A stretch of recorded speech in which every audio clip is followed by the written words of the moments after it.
বেগম জিয়ার মৃত্যু, আজ তার জানাজা হলো, তাকে দাফন করা হলো এবং পুরো জনস্রোত ছিল।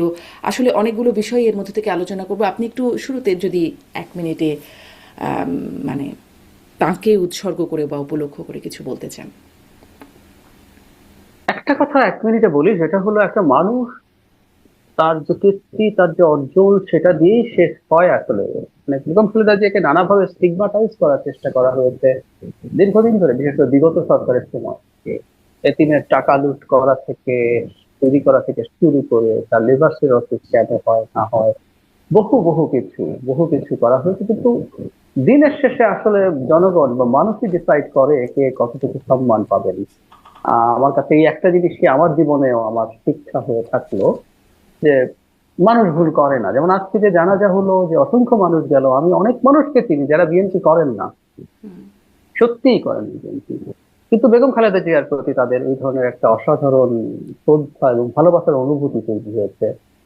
তিনি জীবনের উপরে ঝুঁকি দিয়ে, আমরা পরে আলোচনা করব, যে লড়াইটা করেছেন শেষ পর্যন্ত। বিশেষ করে ওনার ভুল আছে, প্রত্যেকটা মানুষই ভুল করে, কিন্তু শেষ সময় তিনি যেভাবে নিপীড়িত নির্যাতিত হয়েছেন, এবং তিনি যেভাবে এই যে আমাদের গণতান্ত্রিক উত্তরণে যেভাবে ভূমিকা রেখেছেন, এই সব কিছু মিলে তিনি আসলে মানুষের অসাধারণ সম্মান পেয়েছেন। এবং এটা অর্জন করলে এটা শেষ পর্যন্ত আসলে কিছু, মানে বাজে কথা বলে ঠেকানো যায় না। এর মধ্যে খুব ইন্টারেস্টিং একটা ঘটনা যোগ করে শেষ করি। আওয়ামী লীগের পক্ষ থেকে শেখ হাসিনা এবং সজীব ওয়াজেদ জয়ের দুটো স্টেটমেন্ট আপনি যদি দেখেন, তাহলেও মনে হবে যে ওনাদের স্টেটমেন্ট বাংলাদেশে প্রকাশ করা নিয়ে কেউ কেউ বলতে পারে, কারণ তার এই অন্যায় আছে, তার উপরে যে নিপীড়ন হয়েছে, তার জীবনে যে সংকট হয়েছে, ক্ষতি হয়েছে, তার সাথে সরাসরি জড়িত আছেন শেখ হাসিনা। আমরা সে আলোচনা করব, কিন্তু তাদেরও এই স্টেটমেন্ট দিতে তারা একরকম বাধ্য হয়েছেন এই নারীর প্রতি। তো একটা বিশাল অর্জন ছিল।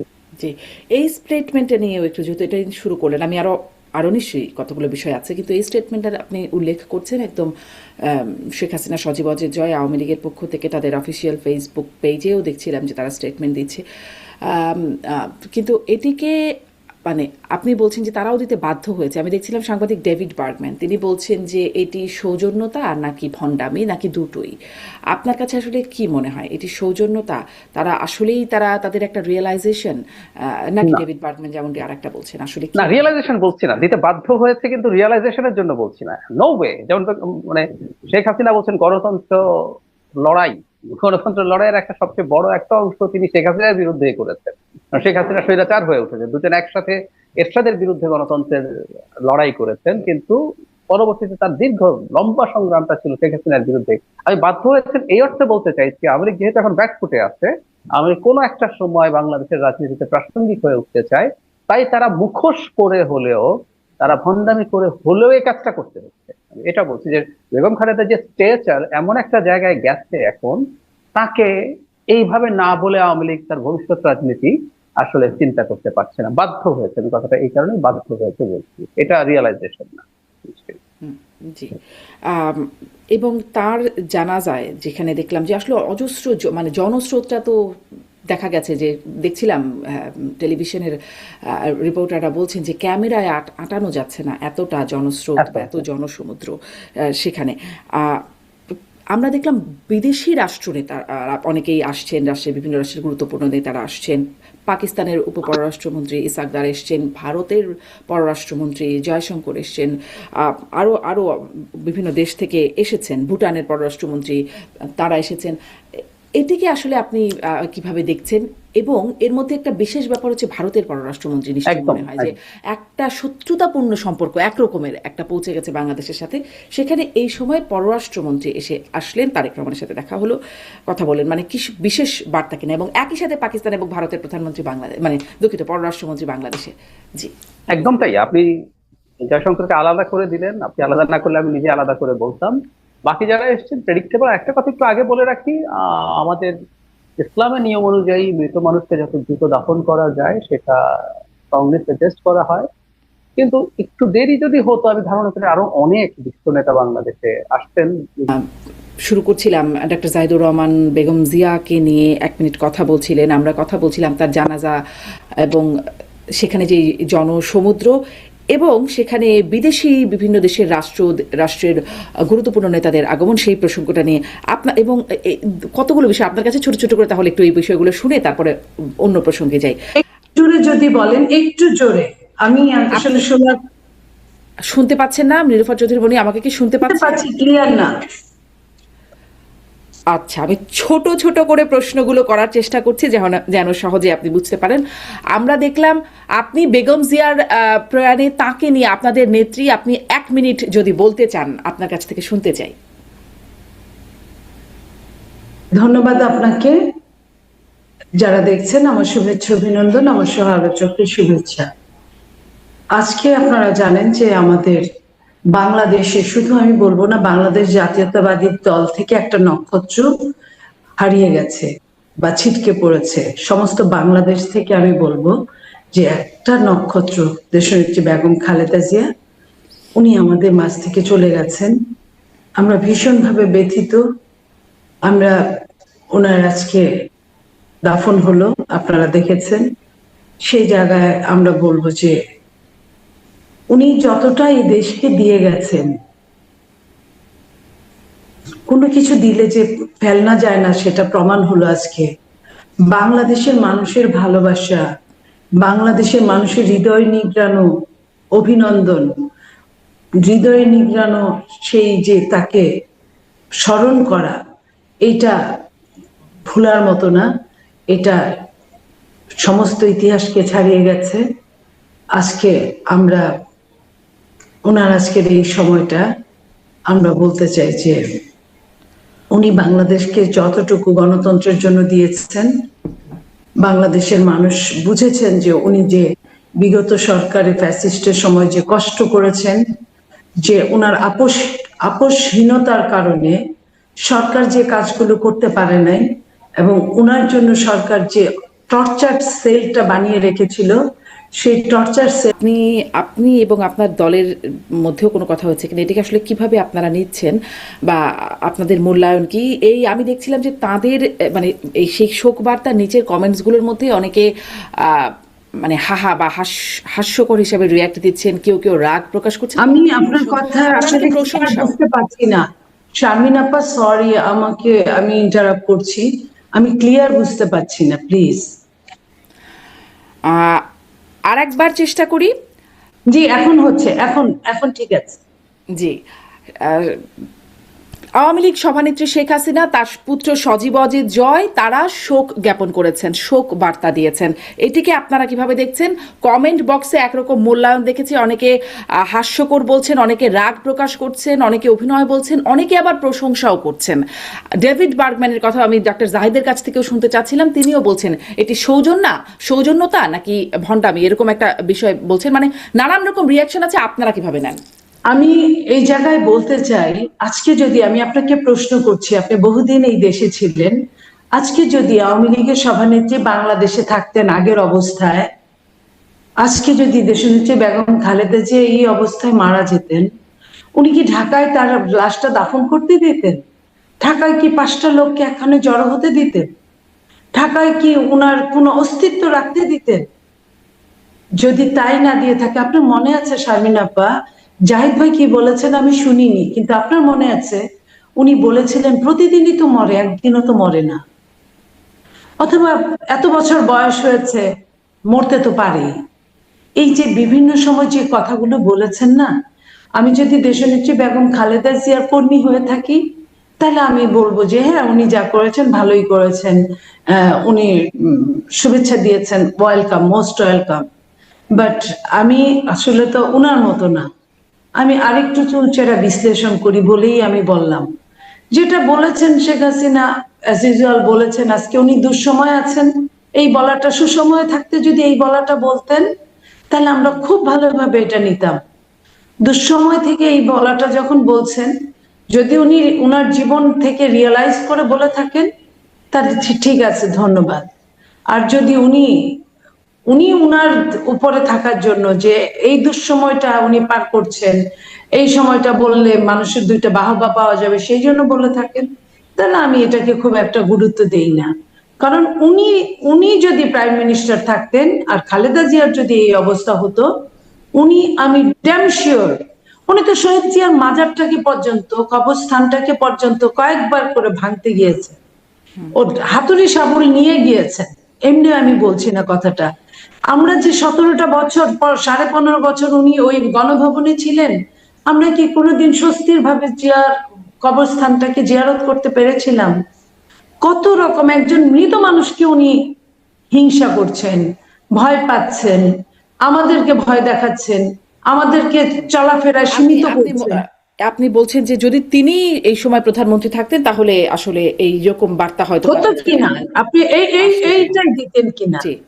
কিন্তু কিন্তু ধরেন এটি অবশ্য ভিন্ন প্রসঙ্গ। তারপরেও ধরেন যখন তার পুত্র আরাফাত রহমান কোকো তিনি মারা গেলেন, তাকে দেখতে গিয়েছিলেন, তারও একটা বিশাল জানাজা হয়েছিল সেই সময়, তখন তিনি যখন আমি প্রধানমন্ত্রী ছিলেন। আমি আমি আপনাকে এটা, যদি এই সম্পর্কে যদি আপনি আমার কাছে সলিড ধারণাটা চান, একদম আল্লাহকে হাজির নাজির করে আমি বলছি কথাটা। কোকো ভাই যেদিন চলে গেলেন, সেই দিন আপনার লাশ আসলো, সারাদিন কোনো খবর নাই। সেই দিন বিকাল বেলাও দেশনেত্রী বেগম খালেদা জিয়ার নামে একটা মামলা হয়েছিল, যখন উনি প্রায় সেন্সলেস, তাকে ইনজেকশন দিয়ে ঘুম পাড়িয়ে রাখা হয়েছে। আপনি জানেন যে কোনো দলের কিছু মানুষ, মানে বলে না বাঁশের চেয়ে কঞ্চি বড়, ওরকম কিছু যারা ছিল, তারা চান নাই, হঠাৎ করে কোনো বলা নাই উনি যে আসবেন, এরকম কিছু বলেন নাই। হঠাৎ আমরা স্ক্রলে দেখলাম টেলিভিশনের যে উনি আসছেন, রওনা হয়ে যাচ্ছে। তখনই জানতে পারলাম যে উনি দেশনেত্রী বেগম খালেদা জিয়াকে দেখতে আসবেন। তখনই দুই দুই রকম কথা হলো, কেউ বললো ঠিক আছে আসতে দাও, কোনো কথা বললো না, আমাদেরকেই বলেছিল যে খবরদার উনি আসতে যেন একটা শব্দ উচ্চারণ না করা হয়, ওনাকে ঠিক মতো এসে দেখে যাওয়ার সুযোগ দেওয়া হোক। আবার ঠিক উনি যখন গুলশান 2 নম্বর গুলচত্বর পার হচ্ছে, গুলচত্বর থেকে খালেদা জিয়ার অফিস 1 মিনিটের, রাস্তাঘাট বন্ধ থাকলে 1 মিনিটের রাস্তা, সেইখানে যখন আসছেন, তখন অনেকেই বললো যে নো, দেখা হবে না। এবং আপনি জানেন কিনা জানি না, ওইখানে বাইরে থেকেও তালা লাগানো ছিল। তো বাইরে থেকে যে তালাটা, সেটা তো বিএনপিরা লাগায়নি, ধরেন ভেতরের তালাটা ধরলাম আমরা বিএনপিরা লাগিয়েছে। তো যাই হোক, আমরা ছিলাম ওইখানে। উনি আসলেন, নামলেন, 1 মিনিট গাড়ি থেকে নেমে হেঁটে মানুষকে শো করলেন, তারপর উনি চলে গেলেন। উনি আসার আগে, একজন প্রাইম মিনিস্টার আসার আগে যে সহানুভূতি দেখানোর আগে যে ক্রাইটেরিয়াটা চালাতে হয়, উনি সেটা করেন নাই। এবং সেইখানে আমি আবারও বলছি, আমাদেরও কিছু লোক থাকে যে ঝগড়া বাঁধিয়ে দেওয়ার জন্য। আপনি তো বুঝেনি, রাষ্ট্র চালাতে গেলে যারা চালায় তাদের অনেকগুলো নিজস্ব লোক লাগে, হয়তো নিজস্ব লোক তাদেরও ছিল, সরকারের ছিল। তারা তারা হঠাৎ করে ওইখানে সিনিয়র নেতা উপস্থিত থাকা, স্ট্যান্ডিং কমিটির মেম্বাররা 2 জন উপস্থিত থাকা সত্ত্বেও, মওদুদ সাহেব এবং ডক্টর মঈন খান থাকা সত্ত্বেও, আপনার হঠাৎ করে অন্য কেউ আপনার মাইক্রোফোন নিয়ে বললেন যে উনাকে আমরা অ্যালাউ করবো না। এই যে এই জিনিসগুলো আজকে অনেক বছর চলে গেছে, ভেতরের কথাটা আমি বলছি। যেটাই হোক, রাষ্ট্রীয় ভাবে উনি বুঝালেন যে উনি আসছিলেন, দেখা করতে দেওয়া হলো না। বাট দল বা খালেদা জিয়া এটার কিছুই জানেন না, কোনো কোনো ঘূর্ণাক্ষরে কিছু জানেন না। ওনাকে তখন ঘুম পাড়িয়ে রাখা হচ্ছিল ইনজেকশন দিয়ে। তাহলে সেই জায়গায় আপনি বলেন, ওনাকে যে দোষ বা দায় দেওয়া হয়, সেই দায়টা তো আসলে ওনার না। আসলে নিশ্চয়ই। আর আমি এখনকার ওইখানে সরজমিনে উপস্থিত। অনেক ধন্যবাদ। মানে এই বিষয়টা আপনিও স্পষ্ট করলেন, এটি নিয়ে অনেক কথা হয়েছে আগেও, তাদের পক্ষ থেকে বলার চেষ্টা করা হয়, আমি এটি একটু উত্থাপন করলাম যে আসলে এই বিষয়টা কেমন ছিল। এখন একটু আসি যে মানে বেগম জিয়া পরবর্তী রাজনীতিটা কেমন। নীলুফার চৌধুরী মনি, আপনার কাছে তো শুনবই, আমি ডক্টর জাহিদ আপনার কাছ থেকে এটা একটু শুনে নিই যে বেগম জিয়া পরবর্তী রাজনীতি, বিশেষ করে বিএনপির রাজনীতি, তারেক রহমান এখন শীর্ষ নেতৃত্বে মানে নিশ্চয়ই যাচ্ছেন বা আছেন, আপনার কি মনে হয় শিফটটা কেমন হবে? এটা খুবই সফট ল্যান্ডিং হবে, কারণ তারেক রহমান, আমরা খোলাখুলি যদি বলি, উনি ডিফ্যাক্টো চেয়ারপারসন অনেক দূর থেকে। সেটা 2018 সালের নির্বাচনের আগে বেগম খালেদা জিয়া তো জেলে চলে গেলেন, সুতরাং তখন থেকেই, তারও আগের কথা যদি বলি, তিনি মায়ের পাশাপাশি নিজেও এই দলের সাথে ইনভলভ ছিলেন। তারও আগে যদি যাই, 2001-06 যে সময়টা, সে সময় থেকে তিনি সাংগঠনিকভাবে দলের কাজে ইনভলভ হয়ে তিনি তার যাবতীয় দায়িত্ব পালন করা, সংগঠন বোঝা, আমার মনে পড়ে তৃণমূলে গিয়ে তিনি ইউনিয়ন সম্মেলন, উপজেলা সম্মেলন এগুলো করছিলেন। তো তখন থেকে তো শুরু। এর পরবর্তীতে তিনি বিদেশে চলে যাওয়ার পর শেখ হাসিনার বিরুদ্ধে যে লড়াই, সেটা তো পথে, তারপর 18-র পর থেকে আসলে উনি দল চালাচ্ছেন, এটা ফ্যাক্ট। ডিফ্যাক্টো চেয়ারপারসন তিনি। বেগম খালেদা জিয়া যখন বেরিয়ে আসলেন তখনও তার ফিজিক্যাল ফিটনেস ভালো ছিল না তার পক্ষে। আর শেখ হাসিনা যতদিন ছিলেন ততদিন পর্যন্ত তার সেই অর্থে রাজনৈতিক কাজে ইনভলভমেন্টেরও সুযোগ খুব বেশি হয়নি। উনি যা বাইরে ছিলেন, বাসায় ছিলেন, কার্যত তিনি গৃহবন্দীর মতোই ছিলেন। তো সুতরাং কোন রকম কোনো সমস্যা নেই, খুব ভালোভাবে এটা হবে বলে আমি ধারণা করি। তবে যেটা হয়, যতদিন পর্যন্ত তিনি সজ্ঞানে ছিলেন, যে অসুস্থ হলেও ক্রুশিয়াল কোনো কোনো জায়গায় হয়তো একটা অপিনিয়ন বা তিনি বেগম খালেদা জিয়ার একটা অন্য রোল ছিল, সেটা তার দলের ভেতর। কিন্তু এই মায়ের জন্য যে শোক করবেন সে সময়টাও তার হাতে নেই। তাকে এখন রাষ্ট্রের প্রয়োজনে, জাতির প্রয়োজনে, দলের প্রয়োজনে, সবকিছুর প্রয়োজনে তাকে আবার এই মাঠে আবার নামতে হবে নতুন করে। তো এগুলো কিছু ব্যক্তিগত চ্যালেঞ্জ তৈরি করবে। তবে আমি আবারও বলি, তিনি যথেষ্ট প্রস্তুত। আমি রাদার দেশে আসতে আরো সহজ হবে। এই বিদেশে থেকেই তিনি শেখ হাসিনা যে কৌশল নিয়েছিলেন যে বিএনপিকে ভেঙে দেয়া, প্রত্যেকটা স্বৈরশাসক চেষ্টা করে তার বিরোধী দলকে যদি ভেঙে দেওয়া যায়, সে চ্যালেঞ্জ সব, সেটা সে পেরে ওঠে। 24 সালে এত কিছু করার পরও, প্রলোভন, ভয়, নানান কিছু দেখানোর পরও এক শাহজাহান ওমরের নাম আমার মাথায় আসছে, যাকে বের করা যাচ্ছে। তো এই পুরো কৃতিত্ব কিন্তু জনাব তারেক রহমানকে দিতে হবে, তিনি দূরে থেকেই পেরেছেন। তো দেশে আসলে একদিকে তার মাথার ছায়া চলে যাওয়া, তার ইমোশনাল ক্রাইসিস হওয়া, কিন্তু আবার তাকে আমরা যোগ করবো তিনি আরেকটা ফেভারেবল জায়গায় আসছেন, যে তিনি সরাসরি এখন দেশে আছেন, সবার সাথে সরাসরি ইন্টারাক্ট করতে পারছেন। তো সবকিছু ঠিকঠাক মতো চলবে আসা। জি, এই নেতৃত্বের বিষয়ে আমি নীলোফার চৌধুরী মনির কাছেও জানবো। তবে একটুখানি ডক্টর জাহিদ, আপনি এটা বলবেন, সশস্ত্র বাহিনী দিবসের কথা বলছিলেন, এটিও বলা হয় যে বেগম জিয়া অসুস্থ অবস্থায় তাকে ওখানে নিয়ে যাওয়াটা, তিনি ওখানে যাওয়ার পরে এক্সপোজ হবার পরেই তিনি আরো বেশি অসুস্থ হয়ে পড়লেন। এটি একটা, এবং তাকে সেখানে গিয়ে তিনি বসেছিলেন যখন হুইল চেয়ারে, তাকে দাঁড়াতে বা দাঁড়িয়ে যাবার কথা, তিনি সেখানে দাঁড়াতে অপারগতা প্রকাশ করলেন, তারপরে তিনি আবার বসে পড়লেন। এই ভিডিওগুলো যখন দেখানো হচ্ছে, মানে এটি কি একটা মানে স্বাভাবিকভাবেই তাকে নেওয়া হয়েছে, নাকি এর মধ্যেও কোনো কৌশল ষড়যন্ত্র কিছু কি ছিল? না, কৌশল ষড়যন্ত্র কিছু ছিল না। আমি মনে করি তাকে এক ধরনের সৎ উদ্দেশ্যে নেওয়ার চেষ্টা হয়েছে। কিন্তু আমি একজন ডাক্তার হিসেবে বলছি, তার অনেকগুলো অর্গ্যান, ওনার লিভার, ওনার কিডনি, এগুলো কম্প্রোমাইজ, হার্ট কম্প্রোমাইজ। তো ওনার যদি একটা মেজর ইনফেকশন হয়ে যায়, সেটার ইমপ্লিকেশন ভালো হবে না। আর বাংলাদেশে তো এখন অ্যান্টিবায়োটিক রেজিস্ট্যান্স খুব কমন ব্যাপার। তো স্বাস্থ্যগত হিসাবে আসলে তাকে না নেওয়াটাই সবচেয়ে ভালো হতো। কিন্তু কোনো ইভিল ইন্টেনশনে হয়েছে আমার তা মনে হয় না। মানে ওই যে বললাম, তিনি একটা সলিডারিটির একদম একটা প্রতীকে পরিণত হয়েছেন। আমি এই সশস্ত্র বাহিনী দিবসে গেলাম, আগের বারও গেছি, উনি আগের বারও গেছেন। তো ওখানে যেটা হয়, বাংলাদেশের সব শ্রেণী পেশার মানুষ, ধরুন আমাদের সামরিক বাহিনীর অফিসারদেরকে আমরা বিভিন্ন রাষ্ট্রীয় অনেক প্রোগ্রাম এত দেখি না, এটা তাদের প্রোগ্রাম। এখানে সরকার প্রধান, সরকারে থাকা মানুষজন, civil bureaucracy, police, civil society, political parties, প্রত্যেকে যায়। তো এটা একদম, এবং আপনি নিশ্চয়ই, আপনার মনে আছে, এটা শেখ হাসিনার সময় এটা বসতে হলো শেষে। এর আগে যতই ঝগড়া ঝামেলা থাকুক না কেন, সশস্ত্র বাহিনী দিবসে দুই নেত্রী যেতেন, যিনি ক্ষমতায় আছেন আর যিনি বিরোধী দল আছেন। তো ওনাকেও আসলে ওই ঐক্যের একটা প্রতীক হিসেবে নেওয়া হয়েছিল, কোনো ইভিল ইন্টেনশন না। তবে মেডিকেল পয়েন্ট অফ ভিউ থেকে এটা অবশ্যই ভুল সিদ্ধান্ত ছিল। যে এটা ভুল সিদ্ধান্ত ছিল, মানে এত বিশেষজ্ঞ চিকিৎসক ছিলেন, দেশি বিদেশি চিকিৎসকের অধীনে তিনি ছিলেন, তারপরে এরকম ভুল সিদ্ধান্ত, যার কারণে হয়তো প্রশ্নটা ওঠে। নীলোফার চৌধুরী, মানে আপনিও একটু এটা এক লাইনে বলে তারপরে আপনার কাছে নেতৃত্বের প্রশ্নে আসবো। আসলে কি কোনো যেটি উদ্দেশ্যের জায়গায় সৎ উদ্দেশ্য বা কোনো মানে অসৎ উদ্দেশ্যের কোনো জায়গা ছিল কিনা, কোথাও কোনো ষড়যন্ত্র ছিল কিনা? কারণ এই প্রশ্নটাও আমি দেখেছি সামাজিক যোগাযোগ মাধ্যমে বিভিন্ন সময় উঠেছে, যে এই শারীরিক অবস্থায় তাকে মানে কার সিদ্ধান্তে, কোন সিদ্ধান্তে, কেন সশস্ত্র বাহিনী দিবসে নিয়ে যাওয়া হলো, তাকে এক্সপোজ করা হলো। জি, দেখেন, এটা আসলে একটা প্রশ্ন, এটা অবশ্যই একটা প্রশ্ন। কারণ আমাদের নেতা জনাব তারেক রহমান সাহেব বলেছিলেন যে উনি খুব একটা সুস্থ ছিলেন না, ওনার যাওয়ার কথা ছিল না, তারপরেও উনি গিয়েছেন। উনিও চান নাই, আমাদের অ্যাক্টিং চেয়ারম্যান উনি চান নাই যে দেশনেত্রী বেগম খালেদা জিয়া চান। তো কিভাবে এটা যাওয়া হলো? আরেকটা জিনিস, যে ওনার যে বয়স, এটা ডাক্তার জাহিদ ভালো বলতে পারবে, ওনার যে বয়স, সবকিছু মিলে ওনার শারীরিক কন্ডিশন, সেখানে স্টেরয়েড ইনজেকশনটা আসলে ডাক্তাররাই ভালো বুঝে, আমি বুঝি না।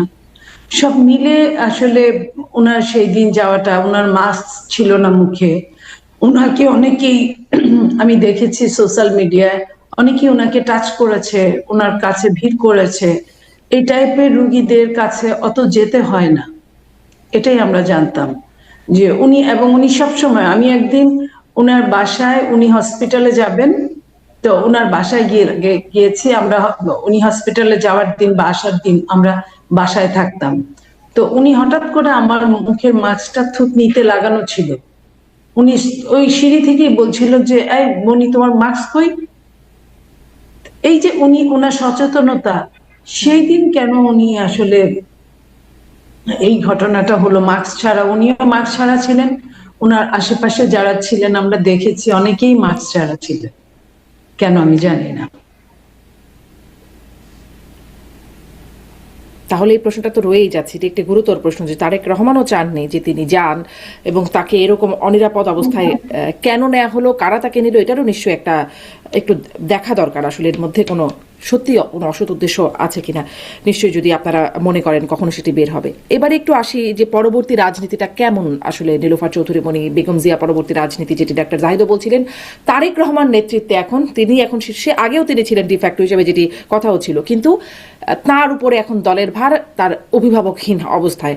আপনি নেতৃত্বের মূল্যায়নটাও আপনার কাছে একটু শুনতে চাই যে বেগম জিয়া, তারেক রহমান, আপনাদের দেখেন, একজন তো আরেকজনের মতো হয় না, তারপরেও তো মা এবং সন্তান, তার অনেক কিছুই তার মধ্যে জেনেটিক ভাবেই আছে।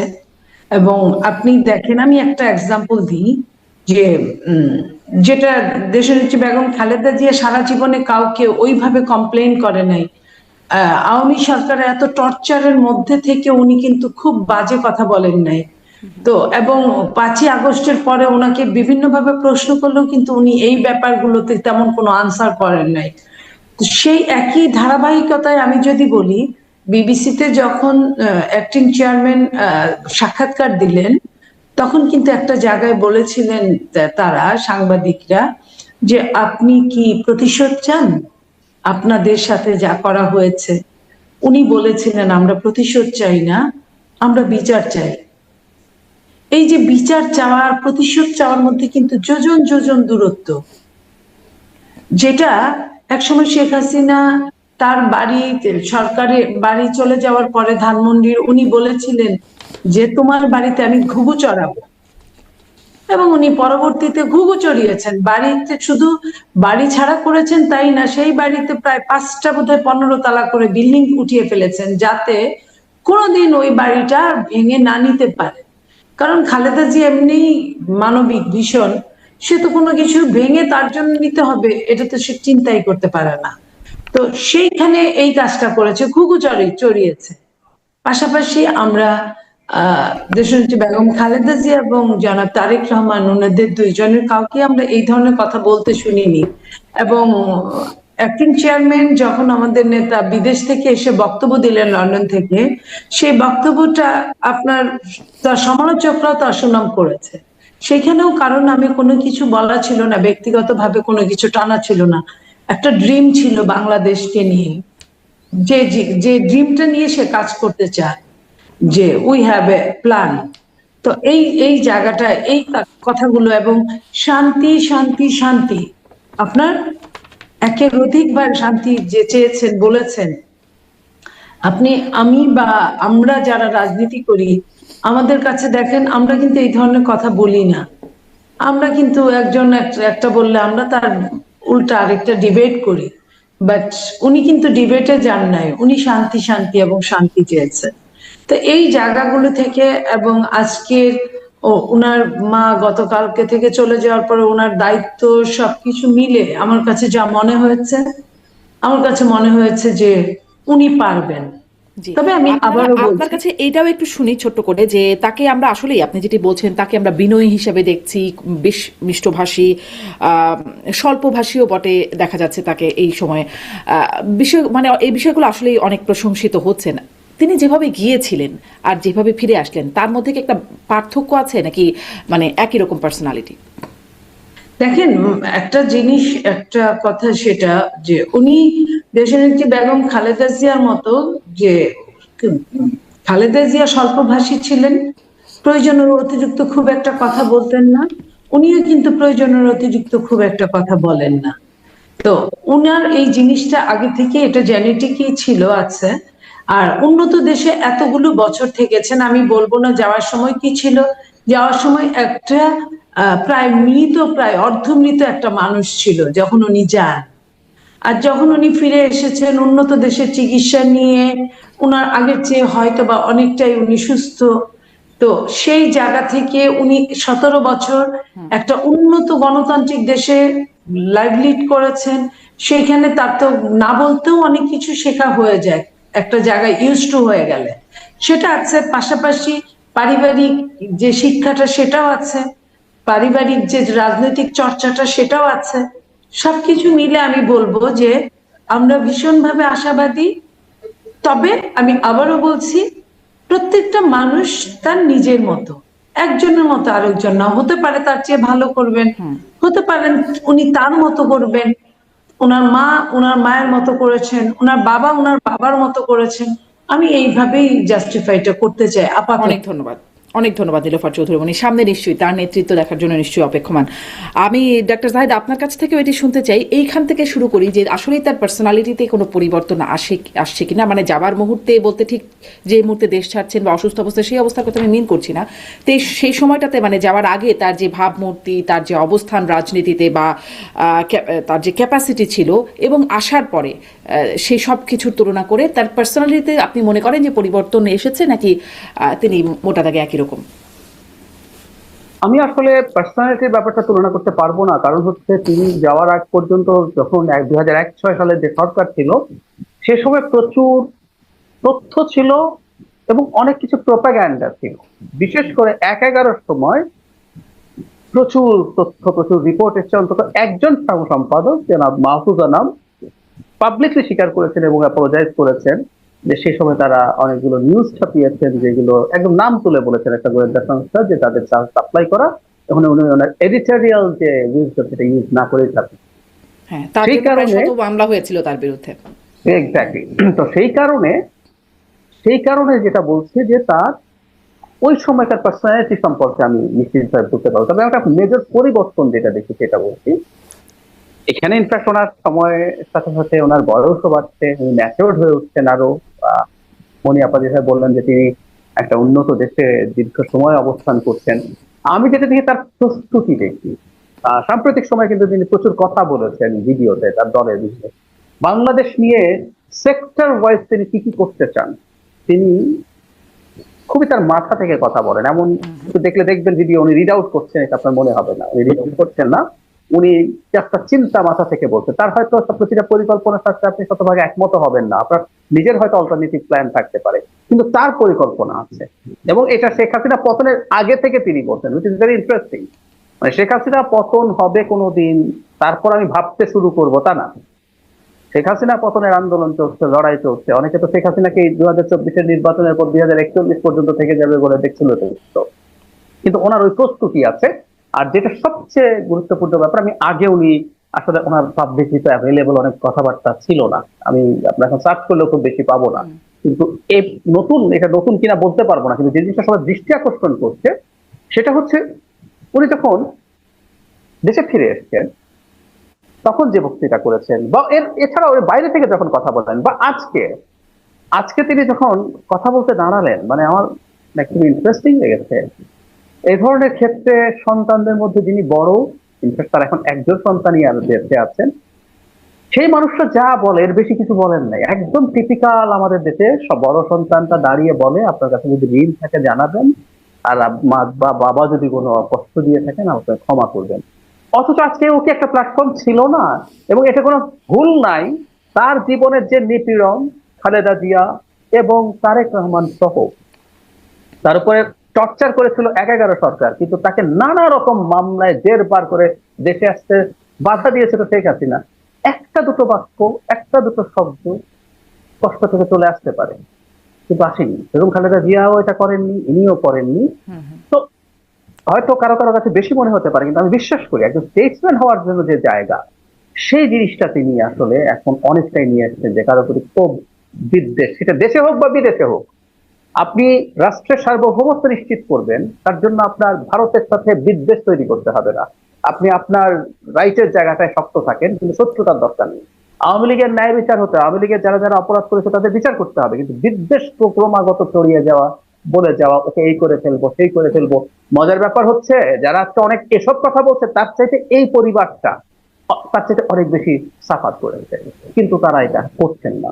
এই জায়গাগুলো আসলে খুব অসাধারণ। আমি বিশ্বাস করি ধরুন নির্বাচনের, সেক্ষেত্রে পতনের আগে একটা কথা হতে পারে, পতনের পরে তো আসলে উনি এখন ড্রাইভিং সিটে। আমি একটু সোজা সাপটা যদি বলি, কেউ কেউ জামাত যদি জিতে জায়গায় আলাপ করে, আমি ওই আলাপে ঢুকি না। জামাত সিট নিয়ে আপনি আলাপ করতে পারেন, কটা পেতে পারে না পারে, কিন্তু ক্ষমতায় তার দল যাচ্ছে নির্বাচন হলে, সুতরাং এই জায়গায় দাঁড়িয়েও তার মধ্যে দিয়ে দেখেছি, এটাকে আমি খুবই পজিটিভ ব্যাপার। নিশ্চয়ই আর নিশ্চয়ই। তুলনা করতে পারছি না, আপনি কারণ আমার আগের ডেটাটা, এই ক্ষেত্রে ওনার আগের অবস্থানটার ডেটা আমার কাছে জি নেই। জি, আপনি যে পরিমিতি বোধের কথা বা যে পরিমিতি বোধের কথা তার আলোচনা, মানে এই আলোচনা আসলো বা আমরা যেটা লক্ষ্য করছি সেটি নিশ্চয়ই বাকিদের জন্য অনুকরণীয় হোক, বাকি রাজনীতিকদের জন্য, মানে যারা আসলে ছিঁড়ে ফেলুন ফেরে ফেলুন যাতে একদম একদম একদম তাই, একদম। তাদের তাদের মধ্যেও বিষয়টা যাক, এটি একটা মানে সুস্থ ধারা নিশ্চয়ই। একটু এটি যে তিনি যে বলছেন আবারও বলি এক সেকেন্ড, যারা ছিঁড়ে ফেলুন যা যা বলছেন, তাদের তুলনায় এই জিয়া পরিবার, বেগম খালেদা জিয়া, তারেক রহমান, তার ছোট ভাই মৃত্যু, মানে মানে টর্চার যদি তুলনা করেন, এনারা হাজার লক্ষ গুণ বেশি টর্চার হয়েছেন, কিন্তু তারা বলছেন না। That's very very positive. নিশ্চয়ই। ওই যে এবারে সেই বক্তব্য আই হ্যাভ আ প্ল্যান, কিন্তু তার আগে তারেক রহমান যেটি ফেরার আগে লিখেছিলেন যে তিনি কেন আসছেন না, তার মা অসুস্থ, তারপরেও তিনি কেন আসছেন, এই নিয়ে যখন একটা কথা হচ্ছিল, তিনি তার সেই আলোচিত ফেসবুক পোস্ট যেখানে তিনি বলছেন তার আসার সিদ্ধান্তটা তার একক নিয়ন্ত্রণাধীন নয়, এটি একটা স্পর্শকাতর বিষয়, তারপরে সেগুলো ওভারকাম করে তিনি দেশে চলে আসলেন, আমরা দেখলাম। কিন্তু এখন তিনি যে প্ল্যানগুলো নিচ্ছেন, মানে তখনও এই প্রশ্নটা অনেকে করেছে বা এসেছে যে তার প্ল্যান তাহলে কার নিয়ন্ত্রণাধীন থাকে, এখন তিনি যে প্ল্যানগুলো নিচ্ছেন সেগুলো তারই নিয়ন্ত্রণাধীন, তো তারই প্ল্যান, তো বা তিনি এক্সিকিউট করবেন তো, নীলুফার চৌধুরী মনি?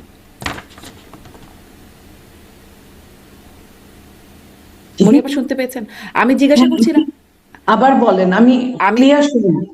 আচ্ছা, আমি জিজ্ঞাসা করছিলাম তার যে বক্তব্য ফিরেই আই হ্যাভ আ প্ল্যান, যেটি অনেক আলোচিত হলো, এই প্ল্যানটা কি তার নিয়ন্ত্রণাধীন, তো মানে তিনিই করছেন, তারই নিয়ন্ত্রণাধীন, তিনিই বাস্তবায়নের চিন্তা করছেন, সেরকমটাই তো, নাকি মানে এখানে আরো অন্য কোনো জায়গা থেকে নিয়ন্ত্রণ আছে কিনা? কারণ তার না সেই না, পোস্টার কথা থেকে আসছি আর কি। জি আমি বলুন। এটা বলছি আপনাকে, উনি প্রথম লাইনটা মানুষের কিন্তু স্লিপ অফ টাইম হয়। যদি আপনি দেশকে ভালোবাসেন নিজের মতো করে, এটা আই হ্যাভ এ প্ল্যান বলাটা খুব দোষের কিছু না, যেটা আমেরিকার সেই নেতা বলেছিলেন। হ্যাঁ, ড্রিমটা প্ল্যান হয়েছে। তো পরবর্তীতে উনি যখন বুঝলেন যে এটা আই হয়ে গেছে, ওনাকে কিন্তু কেউ সংশোধন করে দেননি, উনি নিজে থেকেই বলছেন উই হ্যাভ আ প্ল্যান। গেল এক নাম্বার। দুই নাম্বার, আমি আপনাকে প্রমাণ দেই উনি সবাইকে নিয়ে কাজ করতে পছন্দ করেন। এটার কারণ আমি আপনাকে প্রমাণটা বলি। শেখ হাসিনা সরকারে থাকা অবস্থায় আরো আজকে থেকে প্রায় 2.5-3 বছর আগে উনি 31 দফা বিএনপি পেশ করেছে জাতির উদ্দেশ্যে প্রেস কনফারেন্স করে। সেই 31 দফাটা কিন্তু বিএনপি একা করেনি, বিএনপি নিজেরা করেছে, বিএনপির অনেক বুদ্ধিজীবী যারা আছে তাদের দিয়ে করিয়েছে, অন্যান্য জোটে যারা আছে বিএনপির সাথে তাদেরকে এই কপিগুলো দিয়েছে, দিয়ে এক একজন এক এক রকম তাদের বুদ্ধি বিবেচনা দিয়ে তারপরে একটা 31 দফা হয়েছে।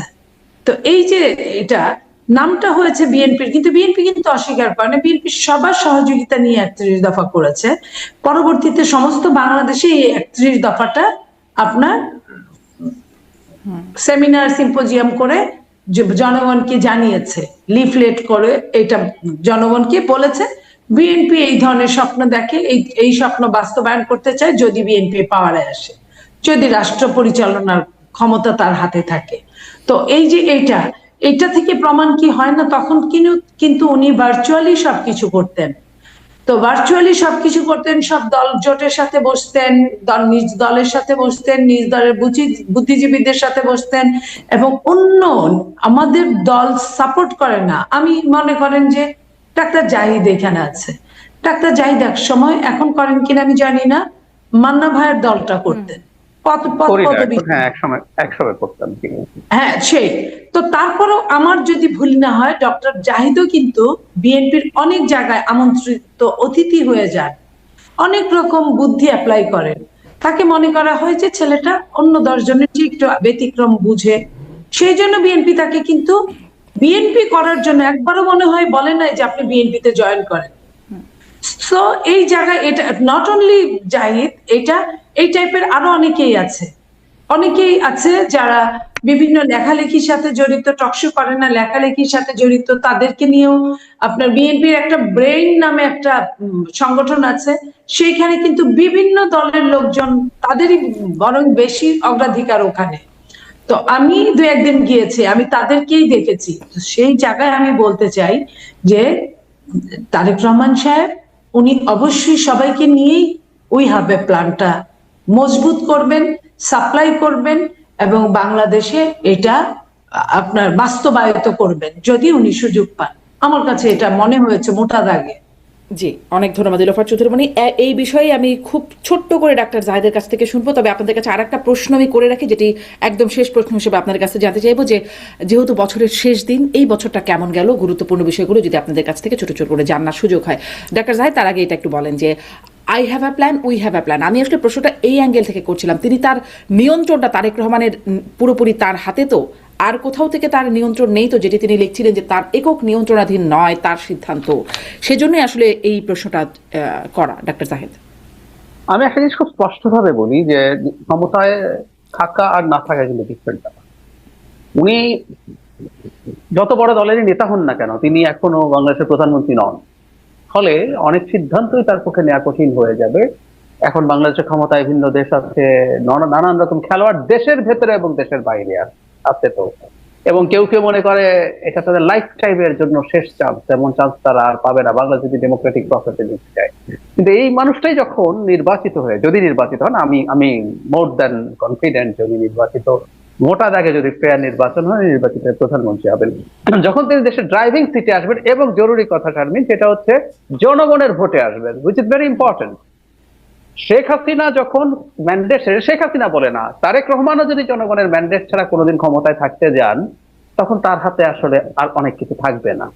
তখন বহিঃশক্তি, দেশের অভ্যন্তরের মিলিটারি, পুলিশ আপনাকে দিয়ে তাদের কাজ করাবে ক্ষমতায় রাখার বিনিময়ে। তো যেহেতু একটা ফেয়ার অ্যাকসেপ্টেবল ইলেকশনের মাধ্যমে জনগণের ম্যান্ডেট নিয়ে তিনি ক্ষমতায় আসবেন, তার প্ল্যান বাস্তবায়ন তিনি তার মতো করেই করতে পারবেন। সেটা অন্যদের খুব বেশি, আমি কথাটা খুব বেশি বলছি, কারণ হলো পৃথিবীর বাস্তবতা আছে কতগুলো। আপনি জনগণের ভোটে নির্বাচিত হলেও দেশের মধ্যে নানান পাওয়ার সেন্টার্স আছে, এটা উনি বলে না, এনিবডি। আর দেশের বাইরে নানান রকম প্লেয়ার্স আছে, জিওপলিটিক্স আছে, এর মধ্যে কিছু ব্যালেন্স হয়তো করতে হয়, কিন্তু মোটা দাগে তিনি যা করতে চান তিনি সেটা করতে পারবেন, কেউ তেমন কোনো বাধা দিতে পারবে বলে মনে করি। অনেক ধন্যবাদ। শেষ প্রশ্ন, বছরটা কেমন গেল, কেমন ছিল দেশের মানবাধিকার, কেমন ছিল দেশের মানুষ, এবং সরকার কেমন চালালো এই বছর? ডাক্তার জাহিদ। সরকার এই বছর না, সরকার গত বছরেই শুরু করেছে। গত বছর থেকে এই বছর, আমরা যেটা এই বছরে আলাপ করছি, কিছুক্ষণের মধ্যে এই বছরটা শেষ হবে। সরকার একেবারেই ভালো চালাচ্ছে না এখন পর্যন্ত। এখন না, বেশ কয়েক মাস আগে থেকেই বলছি, নির্বাচনটা যদি ঠিকঠাক মতো সরকার করে দিয়ে যেতে পারে, সেটুকু হলে আমরা সরকারকে মোটামুটি একটা পাস মার্ক দিতে চাই। কিন্তু সেই ব্যাপারে যে সরকার খুব ভালো এগোচ্ছে আমরা যেটা মনে করি না।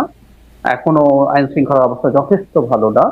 তো সেই বিবেচনায় আমি আসলে সরকারকে খুব ভালো কিছু বলে থাকি। তবে সরকারকে একটা প্রশংসা আমরা নির্বাচনের ক্ষেত্রে করব, সরকার যে ডেডলাইন বলছিল, প্রধান উপদেষ্টা যে ডেডলাইন বলছিলেন, সেই ডেডলাইন অনুযায়ী অন্তত আমরা এখন পর্যন্ত এগিয়ে যাচ্ছি। একটা প্রশংসা এটাও, সরকারের মধ্যে এবং সরকারের বাইরে অনেকেই আছেন যারা চান নির্বাচনটা না হোক, পিছিয়ে যাক। নির্বাচন হলে গৃহযুদ্ধ বেঁধে যাবে বলে বলছেন, খেয়াল করুন, নির্বাচন না হলে না, নির্বাচন হলে গৃহযুদ্ধ বেঁধে যাবে, এরকম কথা বলছেন একজন খুবই পরিচিত পাবলিক ইন্টেলেকচুয়াল। এইসব প্রেক্ষাপটেও সরকার অন্তত এদিকে কোনো রকম ভ্রুক্ষেপ করছেন না। সরকার তার পরিকল্পনা নিয়ে আগাচ্ছে, নির্বাচন কমিশন। এটা একটা ভালো দিক দেখছেন। আমি একদমই আমার হাতে সময় নাই, তারপরে এটা একটু জিজ্ঞাসা করি। এই সময় এসে দেখলাম একদম এই বছরের শেষের দিকে এসে খোদাবক্স চৌধুরী, স্বরাষ্ট্র মন্ত্রণালয় সম্পর্কিত প্রধান উপদেষ্টা বিশেষ সহকারী, তিনি পদত্যাগ করলেন আরো একজন প্রধান উপদেষ্টা বিশেষ সহকারী সাইদুর রহমান, ডাক্তার সাইদুর রহমান। এটা কেন হলো, এটির ব্যাখ্যা পান? আমি যেন সাইদুর রহমান একটা ঠিক জানি না, ওনার কি যেন একটা রিটায়ারমেন্টের ইস্যু আছে দেখলাম, আমি জানি না এখন উনি রিটায়ারমেন্ট, এখন যেটা আমাদের আইপিজিএমআর ছিল সেটার উনি জিসি ছিলেন, সেটা থেকে উনি ওখানে গেলেন, কিন্তু আমি দেখলাম রিটায়ারমেন্টের চিন্তা ছিল। কিন্তু খোদাবক সম্পর্কে এটুকু কনফিডেন্টলি বলা যায় স্বরাষ্ট্র মন্ত্রণালয়ের ধারাবাহিক ব্যর্থতার কারণে। আমরা স্বরাষ্ট্র উপদেষ্টাকে সামনে দেখি, উনি তো আবার কৃষি উপদেষ্টাও, স্বরাষ্ট্র উপদেষ্টা নাকি কার্যত কৃষি মন্ত্রণালয় বেশি দেখাশোনা করতেন স্বরাষ্ট্র থেকে, স্বরাষ্ট্র মূলত দেখছেন জনাব খোদাবক। তো এই ব্যর্থতার দায়ে সম্ভবত তাকে সরানো হলো, সরকার অন্তত অবশ্যই এইটুকু রেকগনাইজ করেছে। জি, অনেক ধন্যবাদ। যদিও মানে মিডিয়া ফেস করতেন স্বরাষ্ট্র উপদেষ্টা এবং নানান রকম গুবলেট তিনি পাকাতেন বা পাকাচ্ছেনও বটে। নীলোফার চৌধুরী, মানে আপনার মূল্যায়নে এই বছর সরকারের পারফরমেন্স মানুষ কেমন ছিল? কে সরকারের এই এক বছরে সরকারের পারফরমেন্স আপনি মার্কিংও করতে পারেন 10-এ, এই বছরে সরকারকে কত দেবেন, এবং আমরা সাধারণ মানুষ আর কি, সাধারণ মানুষ কেমন? আপনি যদি নাম্বারিং করেন, নাম্বারিং করলে আমি সর্বোচ্চ 1-1.5 দিতে পারি সরকারের সফলতা। আর আপনি যদি মনে করেন যে কেমন ছিল ব্যর্থতা, আপনি বলেন আইন